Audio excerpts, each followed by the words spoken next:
All right, all right, all right. Right now, we're going to wrap up the latest X-Men adventure that involves Magneto.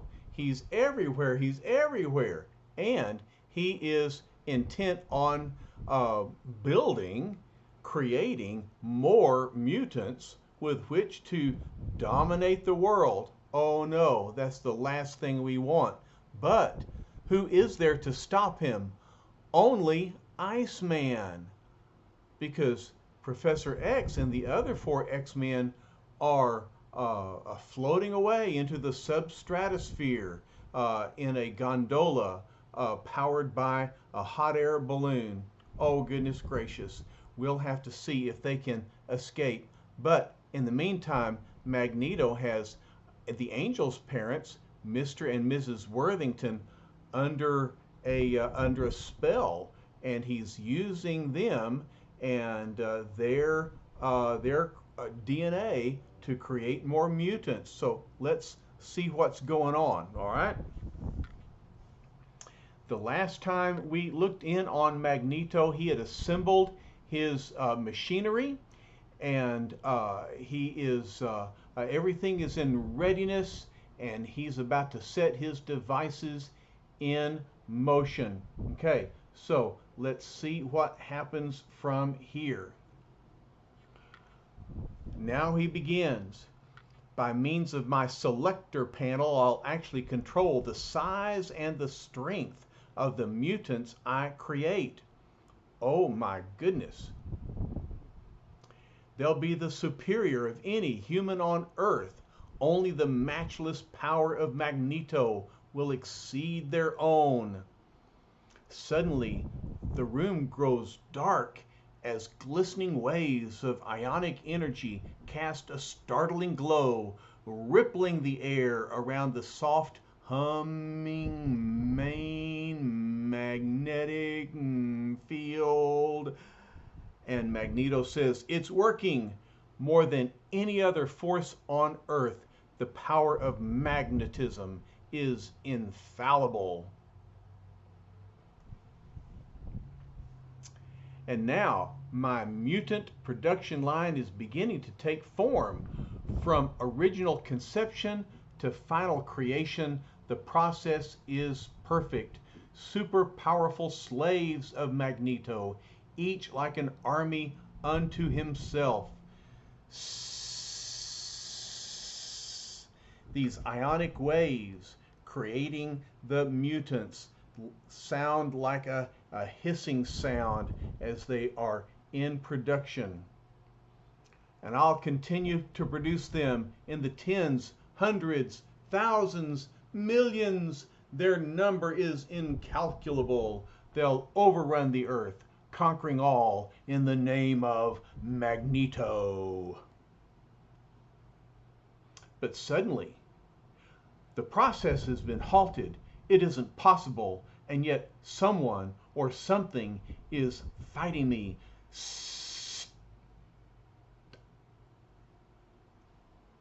Look! In the adjacent room, a frantic teenager, quickly realizing the source of Magneto's mad plan, hastily erects an ice barrier between the two sleeping victims and the mad mutant's body cell selector. And so you can see what Iceman has done, but he realizes this is sure to bring Magneto, but it can't be helped. I've got to halt his mutant machine any way I can. But Iceman's worst fear is realized within seconds as Magneto looks in on him. The source of the interference must come from, him, the final X-Man, the youngest, the weakest of them all. He dares to challenge me. Iceman, your foolhardy tampering with my master plan will avail you nothing except your own destruction, he says as he slams open the door. Iceman turns away.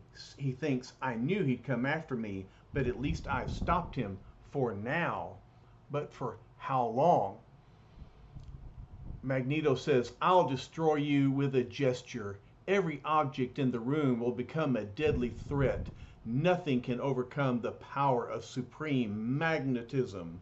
And so he's flinging objects as deadly weapons against the Iceman. But look, he can defend himself with his ice. He says, no, how about a quickly formed ice shield, you braggart? Swoosh! The ice shield scatters all those objects away. But Iceman realizes this won't hold him off for long. I've got to move fast. While he's blinded by his own flying objects, I'll use my shield as a sled and take off. Whiz! And so he zooms underneath Magneto's outstretched legs and then out the door and down the stairs. You young fool, hollers Magneto. Do you think there's a place in this building, a place on Earth, where you'll be safe from me? But before Magneto can make another move, zip! An ice tunnel. I'm sliding into it. It worked, thinks Iceman. Now he'll have to follow me down into the trap I've set for him. He won't be able to use his magnetic powers while he's off balance. Magneto says, you're only delaying the inevitable. You can't hold me off much longer. Iceman thinks he may be right, but I've no other choice. If I don't stop him, mankind will be in greater danger than it's ever known. And so the slide takes Magneto all the way outside. And Iceman says, I did it. I got him into the igloo I built outside the school. Now to escape through the opening I prepared for myself. But the mighty mutant menace takes in the situation at a glance. And before Iceman can effect his escape, this charade has gone on long enough, says Magneto. My patience is exhausted. Now you shall feel the power of Magneto as few have ever felt it before. And with a gesture, Iceman realizes, oh no, he sealed the opening up magnetically. And Iceman thinks, I'm still too weak after my bout in the hospital. It slowed me down, but I've got to do something. As our sensational saga reaches its spine-chilling climax, we return our attention to the other X-Men. And Professor X is following the situation, and he says, Iceman is in desperate danger. We can delay no longer. Marvel Girl, stand back. Only the power of Cyclops can bring us to Earth in time. And Angel thinks, his force beam? How can that do it? Beast is saying, I can't catch my breath. Oxygen almost depleted. Have we enough time? We'll make time, says Cyclops. What shall I do, Professor? Focus your beam on precisely the spot I am mentally indicating. And now the professor switches over to telepathy. He says, perfect. Now condense it to pinpoint intensity. You must make the smallest possible hole in the gas balloon above us. Cyclops says, I understand. Just enough to allow the gas to leak out slowly so you don't have a fatal crash. Here goes. And so look, his I-beam is narrowing to a pinpoint. And it strikes the balloon at just the right place, at just the right amount. And so zzz, you can see the gas escaping. You did it, Scotty. The professor was right. We're starting to descend. But we're falling too fast. The gas is lighter than we thought. Zzz, and so the gas is escaping too quickly. If we can't slow ourselves down, we're done for. But Professor X says, I expected this. There's still hope. Jean, quickly. Harness all your energy, all your resolve. Exactly 15 seconds before impact, you'll use your telekinetic power again. Use it as never before. Beast says, I surmise the professor's stratagem. Jean's levitation power will serve as a brake. And then the Beast thinks, we hope. Well, we hope indeed. And a few frantic seconds later, it worked, says Angel. Jean broke our fall. The timing was perfect. And Cyclops says, the professor's record is still perfect. He's never failed us yet. And so with Jean's telekinetic power, she saves them. Thup, as her telekinetic power catches the gondola just before striking the earth. But we're still imprisoned in this stifling gondola, says Marvel Girl. Not for much longer, lady. We're close enough to the ground now. I need not fear using my power beam. Quickly, Cyclops, warns Professor. Iceman is trapped. He needs us. Zap! Hang on, Bobby boy, says Cyclops. You can do it, kid. Hang on. We're on the way. And he uses his mighty I-beam to open up a hole in the gondola. And so now they can escape. There he is, says Cyclops, straight ahead. And Angel flies Marvel Girl out. Professor X has to crawl out. But he says, hurry, you must create a diversion. Anything to make Magneto turn away. And here comes the Beast bounding into action. Farewell, Iceman, says Magneto. Within seconds, my irresistible magnetic powers shall melt you into a crumpled, lifeless... Oh, what? Oh, what? It's the X-Men! Iceman said, I knew they'd come. I knew it. I knew it. Cyclops says, Bobby, shut your eyes. Shield your face. Now, kid. Now. Angel says, let him have it, Psych. We're all with you. And Marvel Girl realizes Iceman's alive. We're just in time. And the Beast says, Magneto, you've just delivered your last epithet. You'll never utter another threat again. The igloo shatters under the impact of Cyclops' power ray.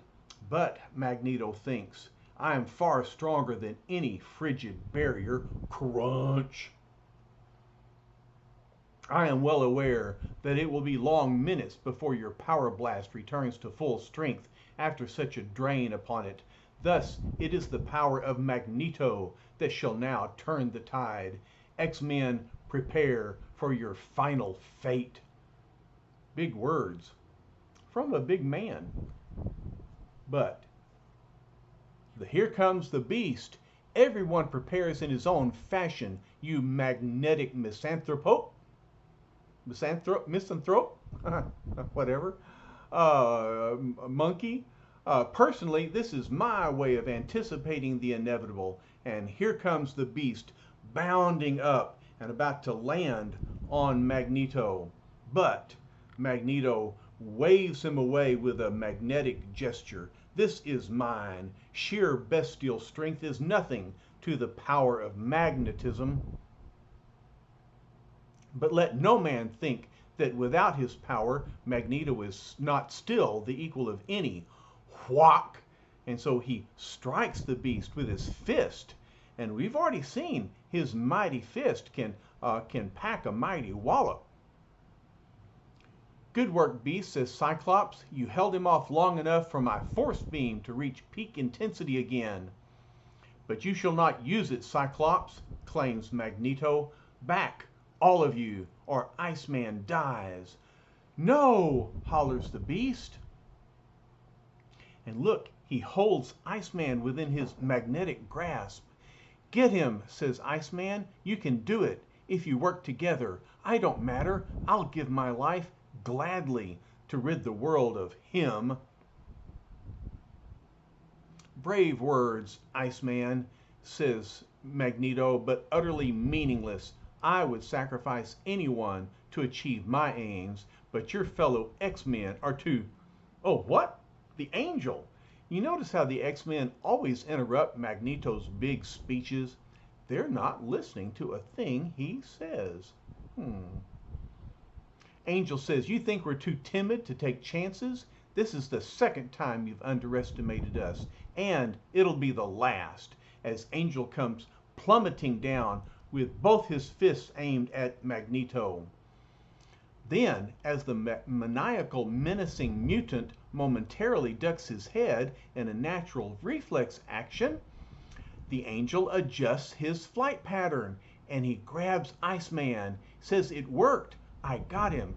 Iceman is safe. Now we can attack at will."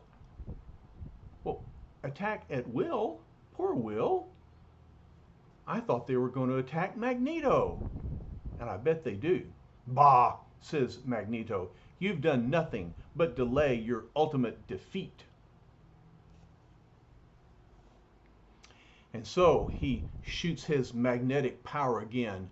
"None of you have the strength to resist my magnetic onslaught. See how easily I hold you at bay with a few paltry gestures. That's it. Duck under my deadly attack as I expected you to do. Now all I need is unleash a maximum magnetic volley at the ground itself, and you'll never rise again." Cyclops thinks, "I've got to get my power beam past his magnetic field. If that doesn't work, we're done for." Now, but it's no good, he says. He was expecting it. Iceman realizes he's repelling your beam, Psych. It's not strong enough. You've got to increase the intensity somehow. But then an urging, commanding voice rings out. "Stop! Don't fight any longer. It's the professor. He wants us to give up." Now Magneto sees him. He's approaching him, and the professor is helpless. Oh no, what does the professor have in mind? "Ah," gloats Magneto, "now my victory shall be complete. You are the most dangerous foe of all, so you must be my first victim." But the professor answers, "It's you who shall be the victim, Magneto. Look above you and see your fate." "It won't work," says Magneto. "I can't be tricked so easily." "It's no trick, madman. I knew there was one sure way to defeat you, and only I could accomplish it. So while my valiant X-Men held you at bay, I sent my thoughts out into the infinite, and I finally found the one I sought. And look who's coming. Do you remember him? Who is it? It's the Stranger." And Magneto realizes, "You weren't lying. It's the Stranger. He's coming for me again. He mustn't get me. He mustn't." Then that's what the professor meant by the most difficult thought projection of his life. And so, while Cyclops looks on, Magneto gets into his Magnicar and he's gone. But as Iceman points out, the Stranger changed course. He's going after him, and so the Stranger is chasing after Magneto. And Angel says, "I wonder if we'll ever know what happens to them. I'd better reconnoiter." And Eureka! What's transpiring in there? And Iceman says, "It's Warren's parents. I put a protective ice shield over them. Are they okay, Hank?" "As far as I can tell." Warren says, "I've got to see them if they've been harmed by Magneto." "No sweat, Warren. They're okay, honest," assures Iceman. And as they enter the school, they hear this hum, and Professor realizes that steady hum, it's Magneto's mutant creating machine. "We've got to find it," says Cyclops, "and smash it." And Beast says, "It's directly ahead, Scotty." The first mutant has been formed. He's about to emerge. Cyclops says, "The control lever, grab it." I wonder who this mutant could be. What would be the mutant's strange powers? We'll never know. Before a hand can reach the fateful lever, You hear the sound as the machine just winds down. The android mutants, they vanished, faded away to nothingness. The danger seems to be past. Naturally, says Iceman, while you all ran in here, your faithful frostbitten friend zipped upstairs to where Warren's parents are. All I did was move Magneto's machine away from them. They were the catalyst. Without them, it couldn't function. How about that? A living doll like me, beginning to sound like the ever-loving Beast. So he's pretty proud of himself, not only his actions, but his big vocabulary. Then, with the threat finally over, the X-Men set to work with a will, repairing everything reparable and concealing everything else. Thus, when Mr. and Mrs. Worthington finally awake the next morning, says Mr. Worthington, the most restful night's sleep I've had in a long time. And Mrs. Worthington says, me too, dear. Strange. I can't remember anything about last night. It's as though someone simply erased that part of my brain's memory. Oh dear, what a foolish thing to say. Mr. Worthington says, but I feel exactly the same way. And then Mrs. Worthington concludes, we're beginning to sound like those silly science fiction stories Warren used to thrive on. Well, we thrive on science fiction stories too, don't we, kids? A short time later, they're all sitting down at the table. Warren says, Mom, Dad, I couldn't wait for you to wake up. Gosh, it's good to see you. And Mrs. Worthington looks around. Oh, you've all returned from your field trip. How nice. And Mr. Worthington says, I'm glad you scheduled those field trips, Professor. Young people need a little exercise now and then. They can't get in shape for the world outside by burying themselves only in books, you know. And of course, they don't do that, do they? Cyclops says, that's what the professor always tells us. And the professor answers, I try to keep them from growing soft and flabby, Mr. Worthington. He keeps them quite active, doesn't he? All right, and so our last panel is just an advertisement for the next comic book. And it says, a new type of foe, a new type of story, a new type of action, but the same old Marvel magic. Nuff said. Well, that's all we have to say at the end. Nuff said. But before we go, I want to show you a picture of their next opponent. He's known as the Mimic. And you can guess why, because he mimics other people's powers. Look at him. He's got wings like the angel. He's got an eye visor like Cyclops. I suspect he's got those eye powers too. And look, he has the hands and the feet like the Beast, and he's walking on an icy pole. So evidently he has the power of ice. Now we can't see mental powers like telekinesis, but you know what? I bet he's mimicking all 5 of the X-Men, including Marvel Girl. Well, how can the X-Men defeat someone who can do everything they can? We'll find out in the next exciting issue of the X-Men. All right, I hope you all had a good time with this story, and we saw how the X-Men once again defeated Magneto, and now he's gone again off with the Stranger. But you know what? I bet we'll see him again and again. All right, well, y'all will see me again when I return with the next X-Men story. Until then, I love y'all a lot. Bye-bye for now.